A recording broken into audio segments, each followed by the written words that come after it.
ایک ہستی چلی تلوار لے کے، آج قصہ تمام کر دوں گا، مسلمانوں کے نبی قتل کر دوں گا۔ یہاں دعا ہو چکی تھی، تقدیر اس کو نہ رہی تھی، اللہ نے بہن کے گھر وضو کرا دیا، حضور کی نماز پڑھوا دی۔ تو یہ پہلی نماز نے پڑھی، کون سی نماز میں پڑھنی آتی تھی؟ حضور کو دیکھ رہے تھے، حضور کو دیکھتے دیکھتے حضور کو دیکھتے دیکھتے حضور سے محبت کرتے کرتے اللہ اکبر، حضور کی بات مانتے مانتے ایک دن وہ مقام پہنچا کہ سرکار نے فرمایا کہ میرے بعد کوئی نبی نہیں ہے، نبی ہوتا تو عمر ہوتے۔ اللہ اکبر۔ پھر بھی اچھی صحبت اختیار نہیں کرتے ہو، کیا کرتے ہو یار؟ روزی کماؤ، کون منع کرتا ہے؟ ایک دیر اچھے لوگوں میں رہو، کسی حلقے میں رہو، اللہ کی راہ میں جان دو، جان نہیں دے سکتے مال دو، مال میں وقت دو، دن کو نہیں دے سکتے رات کو دو، ہر رات نہیں دے سکتے تو جمعرات کو تو دو۔ اور میں یہ نہیں کہہ رہا ہوں راوشنان فیضان مدینہ ہے، کہیں قادری چشتی نقشبندی سعودی رفاعی باقی تعلیم نبری نیازی کہیں نہ کہیں مرید ہونا چاہیے۔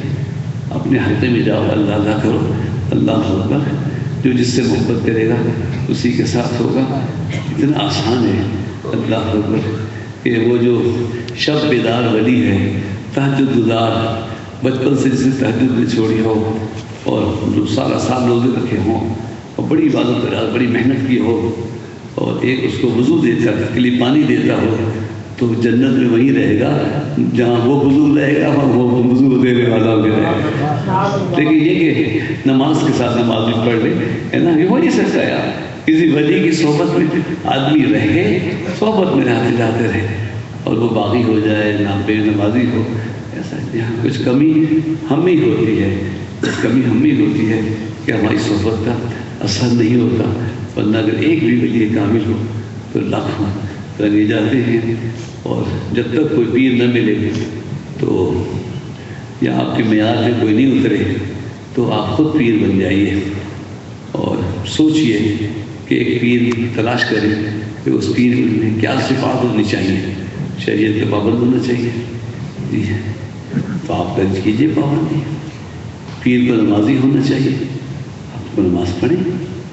پیر کے چہرے کو سنت ہونی چاہیے، اپنائیے۔ یہ کیا ہے کہ پیر تو تلاش کرے کامل، اللہ والا اور خوش شیطان والا، مرید نہیں بدلے۔ تو اس لیے میں کہہ رہا ہوں پیر ہی بن جاؤ نا یار، ڈائریکٹ پیر بن جاؤ، لکھ لو ڈائری میں پیر کی کیا صفات ہونی چاہیے، وہ صفات خود میں پیدا کرو۔ اگر تم روپ بھی بنا لو گے نا، تو جیسے مثال دیتا ہوں، یہ کیا چیز ہے؟ پلاسٹک ہے، مگر شکل بن گئی تصویر کی تو تصویر کہلائے گی۔ اس پہ تو کچھ پڑھا بھی ہوگا کسی نے، لیکن اگر دکان میں ایک تصویر ٹنگی ہوئی ہو، ابھی تصویر کیا سبحان اللہ کسی پڑھی بھی نہیں ہے، لیکن لینے والا کہے گا نا یہ ایک تصویر مجھے بھی دے دیجیے۔ تو اگر آپ ظاہر میں بھی ٹھیک ہو گئے نا تو کسی کی نظر پڑے گی تو اللہ کا ولی اللہ سے کہے گا اللہ یہ مجھے دے دے۔ اللہ کچھ تو آپ کوئی اللہ ہی دکھا دو یار، اللہ کچھ تو کرو، اتنا باغی نہ ہو کہ نہ اندر سے اچھے نہ باہر سے اچھے۔ اللہ اندر سے کتے ریچھ، باہر سے ہندو جماعت، عیسائی یہودی، اور پھر عاشق رسول ہیں، غلامی رسول میں موت بھی قبول ہے، زندگی تو قبول کر لو، غلامی رسول میں زندگی تو قبول کر لو، اللہ اکبر۔ تو پھر موت ایسی حسین آتی ہے کہ صدیاں گزرنے کے بعد بھی آج قبر پہ میلہ لگا ہوا ہے، آج اسماعیل شاہ صاحب بخاری کہنے والے ہیں کہ ہاں اللہ اکبر